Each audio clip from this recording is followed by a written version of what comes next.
great to be here. And even though it's a little bit hard to see you all here,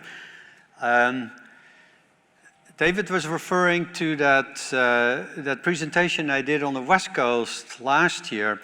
I was here 4 years ago, and I wonder how many of you were in the audience when I spoke 4 years ago here in New York. Just a handful. And how many of you have never heard me speak before? Well, then I'm really glad I'm here today. Before I get going, I would like to acknowledge B&H, and I would like to thank them for receiving us all here, making us feel welcome and appreciated, no matter whether we are creators or customers, and let's face it, many of us are both. So thank you, B&H. Now, how many of you were in the audience when Scott Kelby just spoke? That was drinking from a fire hose, wasn't it? So I'm going to switch the story back to telling stories. That is one of my fortes. And I'm going to actually add on to some of the presentations that I heard earlier by some of my colleagues and friends, Art Wolf and Amy Vitale, and Andy Mann and Brian Scarry, who spoke here yesterday. And they all referred to the importance of storytelling in their work. And that's what I'm going to repeat. The power of story. Now, the image you're looking at right now is an important story. It's the biggest fire that hit our area in several centuries. That's a public story. But it was also a very personal story. In those hills going up in flames were friends of mine who lost their homes. And what I'm going to share with you today is how you can tell stories that go back and forth between being intensely personal and stories that are meant for publication. And I will demonstrate that the sweet spot is if you can combine both. As Ansel Adams once said, there are assignments from without, and there are assignments from within. Now, I knew nothing about that when I first started taking pictures many years ago. This is a beach in the Netherlands. I had no clue what I was doing. I was just using a camera to express personal emotions. That became a bit more focused when I lost my father. And I started looking towards things in nature that enabled me to express my personal grief. Big step forward. I became a professional photographer, and I started using animals to connect with. Working with animals comes naturally to me, but I used these wandering albatrosses, this big male with his 11-foot wingspan, trying to impress a female who is not that interested, to elevate the birds and make them ambassadors for ecosystems, nature by itself. But I also started looking towards other subjects where people connect with nature. An image I made in Madagascar that symbolizes the extinction crisis there, the largest bird that ever lived, that isn't around anymore. I learned a lot about storytelling from working for National Geographic, and especially from one of my mentors there sitting behind that big desk. Mary Smith was her name, and in front of her in the visitor's chair is a writer named Eugene Linden. I knew nothing about storytelling. I had to make it up and then learn through trial and error what it was like to work with a writer and to work with an editor and to reconcile different points of view. Now it gets more complicated. At National Geographic, people have refined the art of visual storytelling over decades, in fact, over more than a century. But there's a lot of people who have different opinions. So Gil Grosvenor's there pointing things out. Now you see most of the people there are men, and they all come from the same demographic background. And you see Mary Smith in that same audience. She's one of the few women in there. She was one of the leaders, one of the pioneers. Mary's in that red dress. I did manage to do a few stories for the magazine, 30 plus in fact. Some of them ended up as cover stories. And from every one I learned more. Now, in these early days, I was capturing images on film, and I would be out on location sometimes for months on end, and with few opportunities to communicate back to headquarters in Washington, D.C., hundreds of rolls of film, and how do you keep track of what you're doing? I had a magic tool.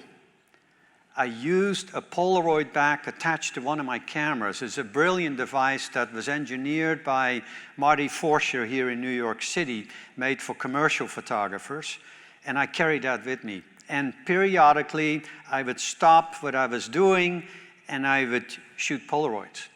And that enabled me to keep track of how the story was coming along. There was no end to more picture taking, but I really needed to make sure that I was developing the story along with the pictures.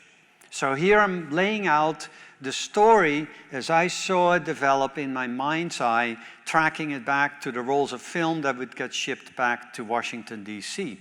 And typically, by the time I got back to Washington, I had pretty much the whole story already laid out with those Polaroids.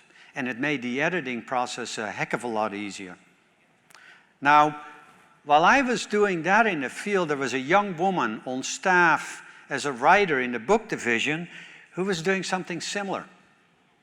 She was writing out her impressions, being in the moment, and at the same time beginning to develop the story and laying it out in her head.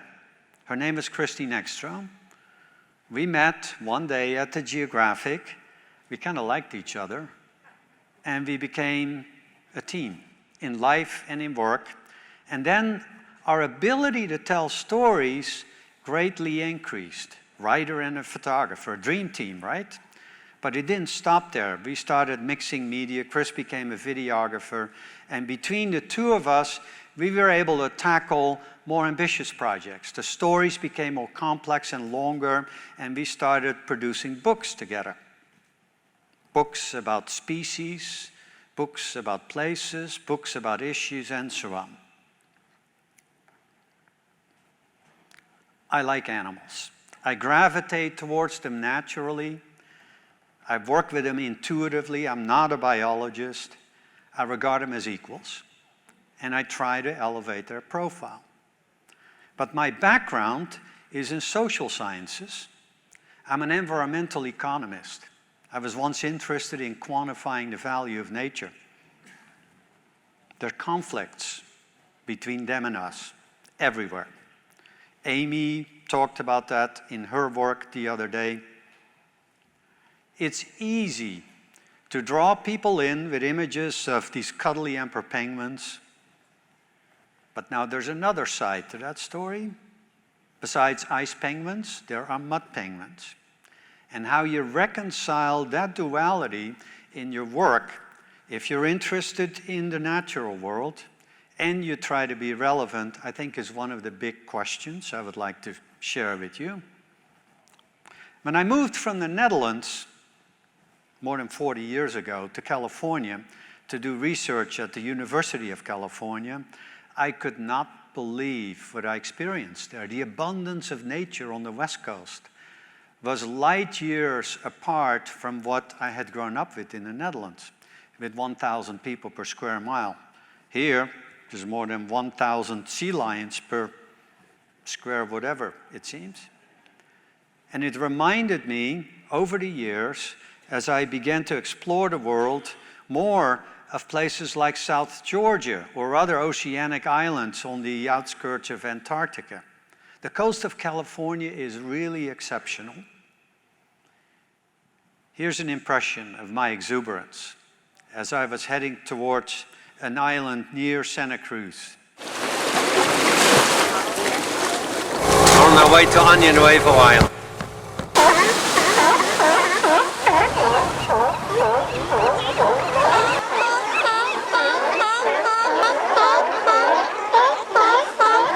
This is an extraordinary place. Año Nuevo Island. It's just a mile off the coast of California, but it's a world apart. Thousands of elephant seals gather here, and sea lions and seabirds. This is where I became a wildlife photographer, and it is still, after 25 years of traveling around the world, this is one of my very favorite places on Earth.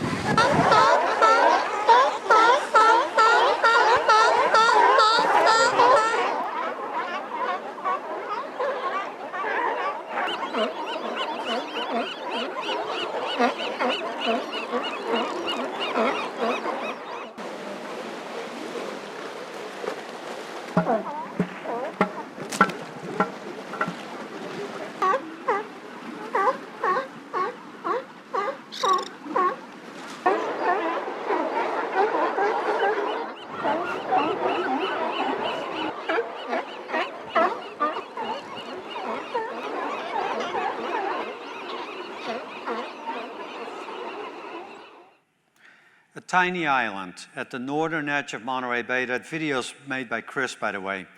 And in case you're wondering about the geography and what the heck am I talking about, here's a map of the West Coast. Monterey Bay looks like a shark took a bite out of the coast of California. It's that bite in the middle. To the north is San Jose and Silicon Valley. To the south is Monterey and the Big Sur coast. And at the northern edge is Santa Cruz, which is where Chris and I have lived for decades now. It's a really unusual place. It's a place where land and sea interact on a grand scale, and it's also a place where people and nature interact in very unusual ways. And that is what I'm going to tell a story about now. But hopefully I will also pass on some lessons that you can apply elsewhere. Monterey Bay is the hottest hotspot of biodiversity in all of North America. Now, we've known that for many years, but we never had the time to do justice to the place until the pandemic. Because for the first time in years, Chris and I were forced to stay at home, and we could only travel on short day trips. So the pandemic, ironically, gave us the opportunity to do what we wanted to have done for years. And we decided to do this, we decided to tell this story without going to big media for support. It enabled us to do it as a personal story, but with public applications, with and for the people of the region. That is what we wanted to do. Now, Monterey Bay is in part a public place. The coastline of Big Sur is world famous for good reasons, and many of you have probably been there and made your own photographs there. But we wanted to elevate places that were not so well known. This place had been in private hands for a century, recently been declared a national monument, and there were almost no pictures of it. And it became even more personal because Chris and I live on a piece of land on the northern end of Monterey Bay, and it became part of the story. This piece of grassland is literally just 10 steps outside our kitchen door. More textured, more intimate. And we added wildlife to the mix. This is the second largest salamander in North America, and I used a macro wide-angle lens to make it really big. I wanted to show the connections between the world underwater and the world above water that fish are both dependent on. And I set up camera traps with a camera adapted for infrared to show these elusive feline neighbors, from bobcats to mountain lions, that are roaming around even on our own property, even though we barely ever see them. And we wove in the seasons into our story. If you are looking for a structure to your photography and you don't have time or the means to travel very far, there's nothing more basic and at the same time more universal than to capture the 4 seasons in a place close to home. And in fact, that's how I started out as a photographer. I documented the 4 seasons in a city park in Rotterdam where I grew up and where I became a student. And I let myself be inspired by haikus and started composing some myself. The brilliance of writing haikus is that it forces you to look very sharply and very specifically, one moment, one subject, and to connect it with something more universal. And isn't that what photography is all about? Being really clear about what's in front of you, but then elevating that subject to something that is worth sharing with others. In Monterey Bay, the seasons do not unfold like they do on the East Coast or in Europe. It's the winds of spring that move the poppies. And it's the fog of summer that nourishes the redwoods. And it's the fires of autumn that destroy and give rebirth to everything. And then there's the rains of winter that rejuvenate nature and people alike. When you add wildlife migrations like the monarch butterflies that fly in and out, and these shorebirds that pass through from Alaska to Patagonia, the 4 seasons become a more dynamic story. Most of us build on stories that we've seen or read. We add to them. And that's in fact the essence of storytelling. It's not just reciting facts and figures. Stories grow. They become something else because more people participate in them. I'm going to talk to you a little bit about my influences. This book was published in the early 1960s, published by Sierra Club Books, and it featured the work of some of the great West Coast photographers, Ansel Adams, the Weston family, and others. But I was very struck by this man, Win Bullock, who had a different vision than some of the other photographers who I just mentioned. And it's one of Win's images that enabled me to make this. He'd come up with a concept which I then applied in a different direction, and it gave me the idea to do this. Tide pools, moving water, early morning light. Albert Bierstadt was a painter who came from Germany to North America and then began to capture the colossal scenery of the Western United States along with others like Moran, and turn them into these big canvases that for the first time gave people in the East a sense of the West. I've always been struck by that painting. And I started studying the light and realized that that sense of depth came in part from the cross-lighting that Bierstadt had applied here. And that led me to this image. A redwood forest with cross-lighting. Now that didn't happen naturally. I used half a dozen assistants who were all carefully hidden behind the trees to achieve that effect. Just like Art Wolf does, who's an artist by training, and I'm not, I pay attention to what painters have been doing for centuries. They've got a much longer history of staring at the world and making sense of it visually. Photographers haven't been around for that long, 50 to 100 years. So this image is really inspired by Georges Seurat, who came up with a different way of looking at light and texture. We all know this painting, Vincent van Gogh's Starry Night. When you stand there staring at this bewildering complexity of color and shape and detail in the rocks near Point Lobos, how do you make sense of it? Well, sometimes an idea that comes from my memory bank of great paintings and great images helps me to give it shape. Another image we all know, right? The most famous wave ever brought to life by Hokusai. It inspired me to do this. A famous wave near Half Moon Bay, a break called Mavericks, super surf. But I had to be on the wrong side of the break in order to do this, in order to capture that crystalline quality of the water that Hokusai had captured earlier on. The boat captain only wanted to give me 10 minutes, and of course I tried to push it a little bit. But it's not just photographers and painters who inspire me with ideas for images and stories. John Steinbeck is one of the great literary figures in the larger Monterey Bay. And this is what he wrote. He befriended a marine biologist named Ed Ricketts.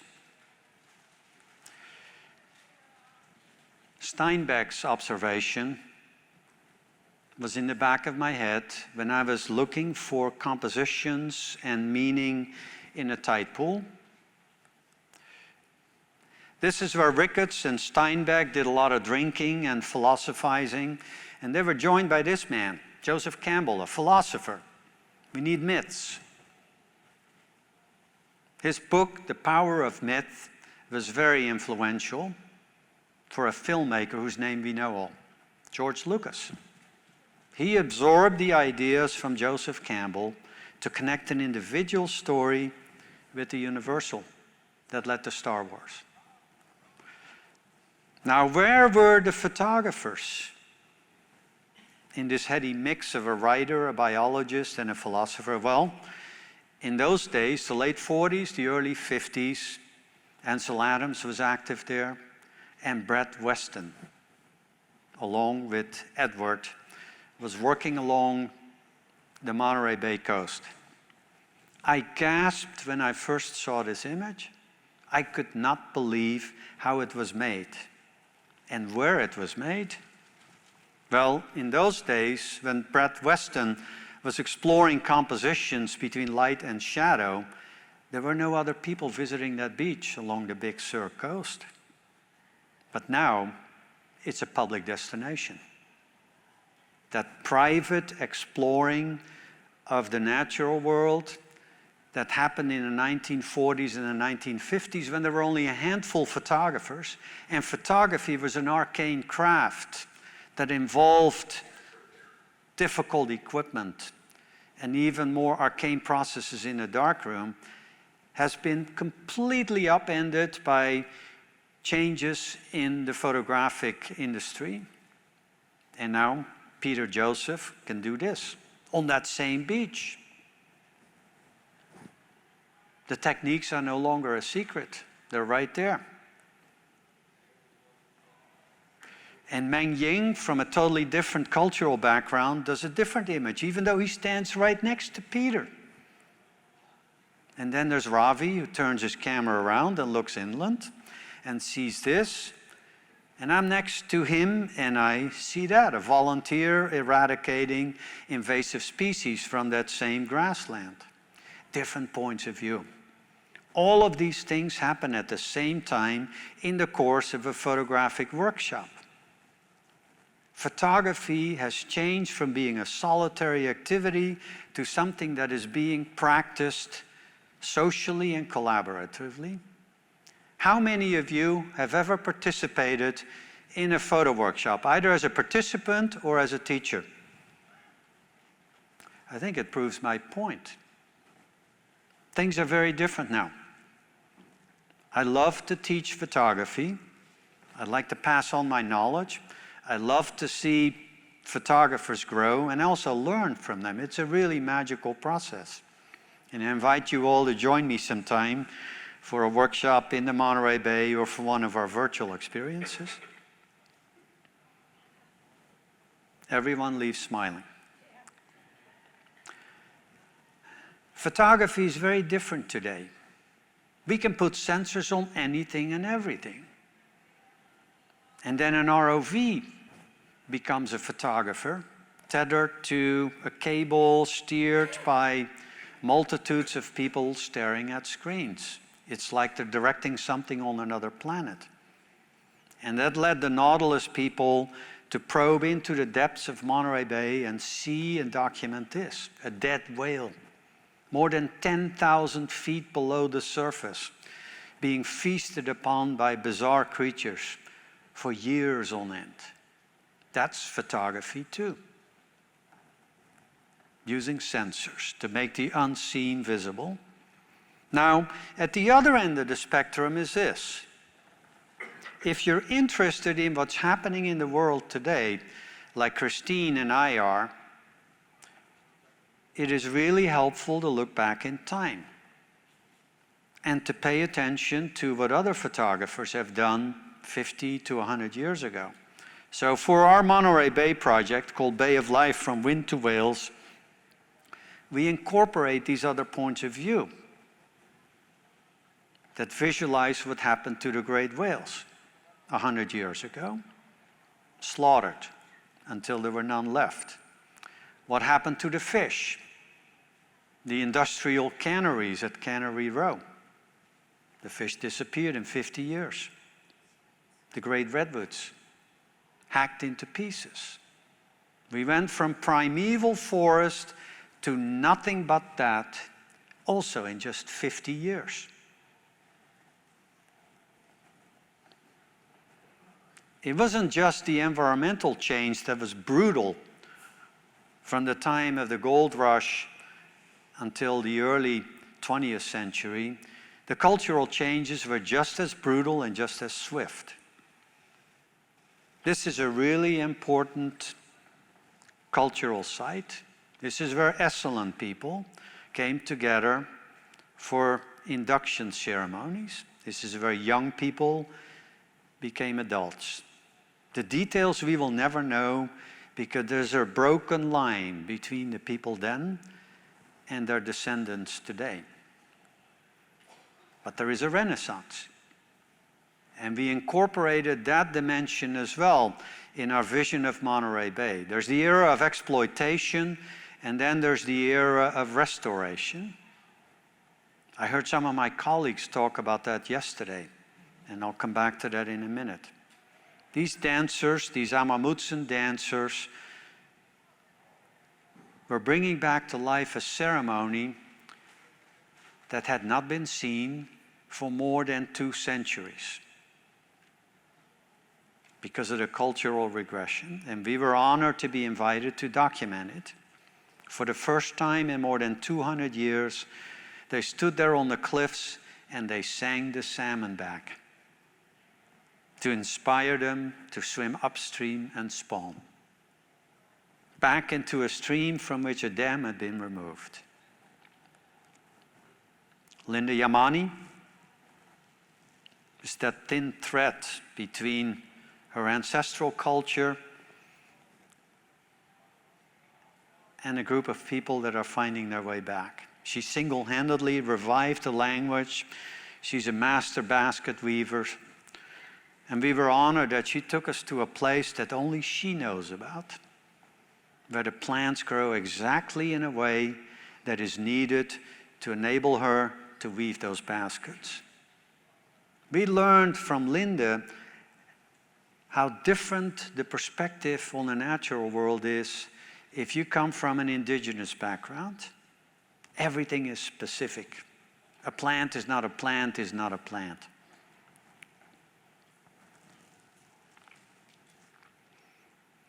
These ancient redwoods can tell stories about exploitation, but also about restoration. They still stand on the outskirts of Santa Cruz, and I'm going to come back to them.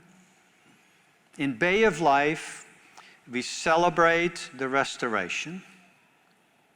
It didn't happen automatically, and it still continues with hands-on work. Volunteers trying to keep fish populations alive.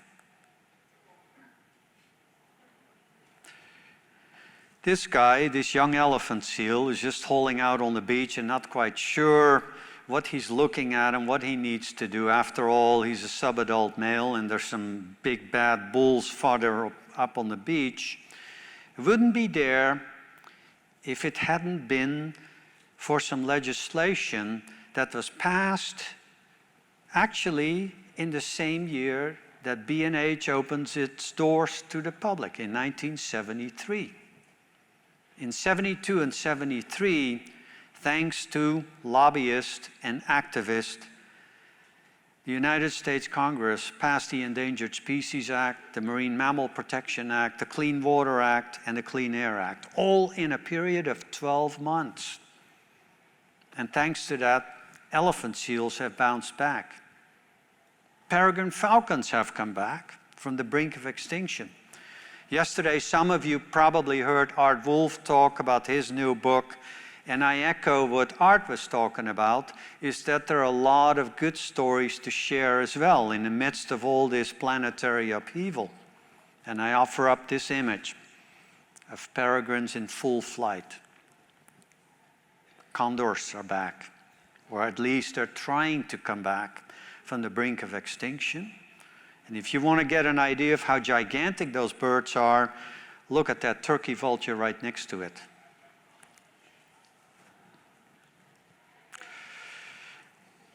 But of course, not everything is perfect. Even in the era of restoration in Monterey Bay, there's a next step in this process of healing. And we name it the era of sustainability. Because now that we brought some of the bigger characters back, we need to be able to sustain this. And that, of course, is the big challenge for all of us, no matter where we live. Mountain lions are coming back, but their range is bifurcated by highways, and the cats get killed when they try to cross.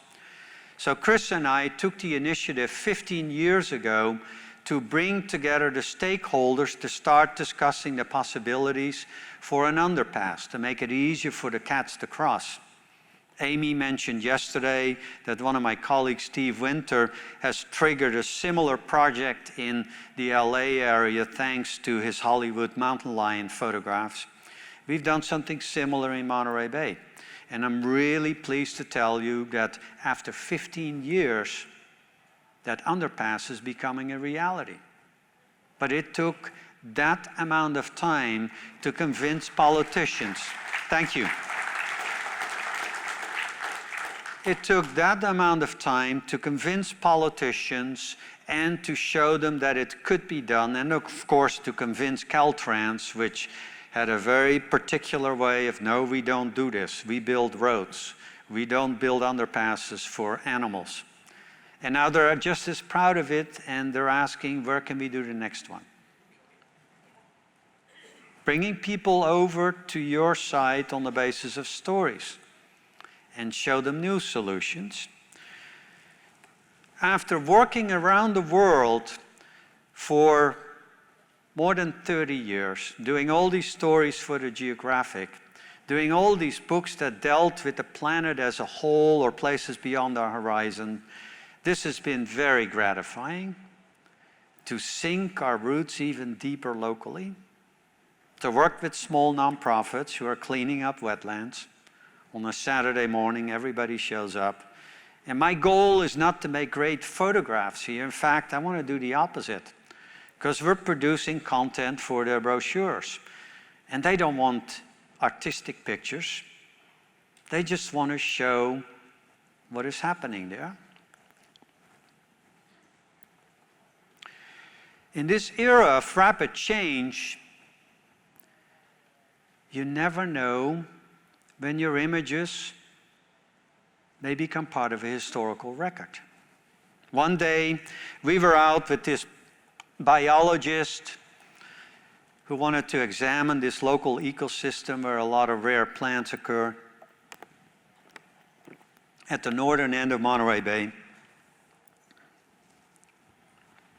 We learned a lot. 3 months later, this happened. That biggest fire in centuries hit that same spot. Where I made the previous images right on top of those hills. Now, the fire was overdue. It hadn't burned in centuries, and Mediterranean vegetation like that does need to burn. But it turned into a catastrophe. The fire burned much hotter and for much longer and much further than anyone had anticipated. And this is what it looked afterwards. Drone view of a state park truck surveying the scene after the fire. Looked like a Holocaust. Looked like bombs went off. And it was hard to imagine that this would come back again. Well, I'm happy to tell you that we were there recently, and nature is rebounding. I'm going to come back to that in a minute. Nature responds much faster than people can to these effects of rapid environmental change. It was really heartbreaking. More than 1,000 families in the Santa Cruz area lost their homes, including this one. Nature came back quickly. There's lots of plants that are known as fire followers, and some animals as well that thrive on the opportunities when the slate is cleared and they can move in. And that's what we've been seeing, and that's what I've been documenting the last couple of years. What happens after the fire? People have a much harder time. Our friends Madden and Rowley, they lost everything they had. And we mourned along with them. They really thought hard about rebuilding. They really wanted to stay where they had lived for decades. And then they gave up. It was too expensive, too complicated to rebuild and they became climate refugees, a new term that didn't even exist 10 years ago. And now we're seeing movements of people all across the planet, including in the United States. People are moving out of necessity or they're getting scared. What we experienced in that fire is something that'll stay with Chris and me forever. Because the fire came our way very fast. We were told to evacuate, and then instead we decided to band together. We have a strong neighborhood, and we have abilities, and we have tools and machinery. And one of us, the patriarch in the neighborhood, looked at the weather and said, I think we can do this. Do you want to stay? And we brought ourselves together and we became a renegade fire brigade. Authorities didn't like us to be there. They really wanted to push us out, so we had to do this under the radar screen. But we made it happen. We stopped the fire. And in our neighborhood, not a single home was lost. What I learned from that experience is the importance of building resilience into communities. And not just from the top down, billions and billions of dollars are now made available by the federal and the state governments to deal with the impacts of wildfire. But I argue, along with other people, that we need to build resilience in our communities from the ground up as well. Now, that's not a photographic statement, but it comes from the reality of banding together with people. After the fires, seems like a biblical plague, came the floods. The coast of California has been pummeled by winter storms, monster waves, which only the surfers like. And then the floods hit communities that could least afford it in the lowest lying areas. We've heard that story before. So we took this all in together into a profile of the area that we love and know better than any other place on the planet. And we released it as a book. We have the book available outside after the talk for you to take away. And we celebrate what happened there, not just because nature is resilient, but because people banded together and made it happen. I mentioned this comeback of whales. Art mentioned it as well. It's phenomenal. 50 years ago, no whales in Monterey Bay to speak of. And now, hundreds and hundreds of them. Nothing more powerful as a symbol than a whale tail. And that's why we decided to use this image as the first one in a campaign that took the project beyond the book covers and the exhibitions and the talks that we've done. We banded together with our local mass transit system, Santa Cruz Metro, to decorate 30 buses with images made by me that celebrate Monterey Bay. They're all bus wraps. And every single image embraces a subject, it clarifies a cause, and we identify solutions. We're really proud of this. We're working with them as art directors, image editors, and communicators. And you see the first 15 buses here that celebrate whales, sea otters, and so on.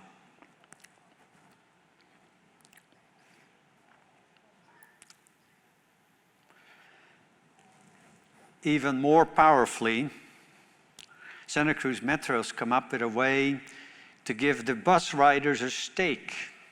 For every 25 rides, they get to say where a certain amount of money goes to and to which cause and to which organization it'll go. We established the Bay of Life Fund to help with the dispersal of the money. Here's the first 15 buses. We're working on the next 15 right now, including a really cool one that will make deep sea life creatures glow in the dark. And it's a way to go beyond the traditional media, which are shrinking. It's a way to carry the stories out to the whole community, because with 30 buses, we're going to saturate the Monterey Bay area. Everyone will see one of these buses and will learn what's behind it. We've given all the pictures and the stories to our local school system, and are working with them to create a new school curriculum based on the ideas of Bay of Life. And that is now getting pushed into classrooms around the county, where essentially we're saturating Monterey Bay with all these ideas and all the work we've done. Of course, we're not doing this on our own. It's not about Chris and me. It's not about my brilliance as a photographer. It's about making the pictures work for the stories and sharing the stories with people and organizations that can actually do something with them. So it's a whole ecosystem of organizations, and together we are much stronger. 100 years ago, things weren't looking so great in Monterey Bay. And then these people stepped in, led by a photographer and a female journalist, and they rallied other people to their cause. They became activists, and they were joined by philanthropists and politicians, and they saved the initial redwoods. What Chris and I are doing, what you can do too, is to apply that model. Don't think of yourself as a photographer. If you're interested in doing things with your work, look around you and see who your logical partners are and where the causes are where you can move the needle. This is what Monterey Bay looked like 100 years ago. Not much left to celebrate. This is what it looks like now. Same place. The forest is back. It all speaks to the resilience of nature if we create the conditions to let that happen. But of course, the story isn't finished. We all know that things are not looking so great on a planetary scale. The world's on fire. But I do believe that it's never too late to extinguish the flames. We can act together, and nature will help us if we help her. Thank you very much.